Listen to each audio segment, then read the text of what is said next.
কি অ্যাড করেছি salt, table salt, আর হচ্ছে দিস থিং লেমন করেছি ফিউ ড্রপস। পাল্পটা উঠতে পারে, ভালো করে মিক্স ওকে, একটু স্টিল হতে দেবো। এবং এটাতে কি নিয়েছি, is a 1.5 volt battery and this is the positive side, this is the negative side.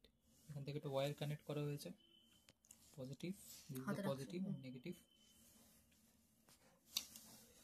তো দেখা যাক কি হয়। You can see the bubbles are forming in this anode, মানে এটা কি হচ্ছে অ্যানোড। এই তো অ্যানোড হচ্ছে না ক্যাথোড হচ্ছে বল? কোনটা কোনটা? এই সাইডটা এটা কি আছে, রাইট না লেফট? লাইটটা ক্যাথোড হচ্ছে, এটা ক্যাথোড, ওই ডাইরেক্টটা ক্যাথোড। এই দিকটা কি, এটার কনসেপ্ট কি, লোব? হ্যাঁ, লেফট অক্সিডেশন, অ্যানোড হ্যাঁ অ্যানোড পজিটিভ। পজিটিভ।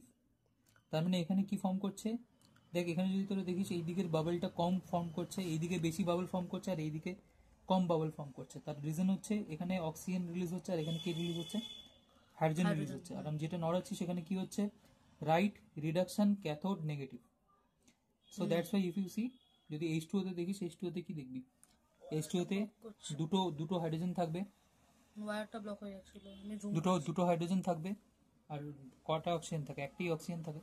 তাই মানে it is obvious that H2 বেশি ফর্ম হবে দেন রাদার দেন অক্সিজেন। যদি দেখিস ভালো করে, এখানে কম কম বাবলস ফর্ম করছে আর H2 তে কি ফর্ম করছে, বেশি বাবলস ফর্ম করছে।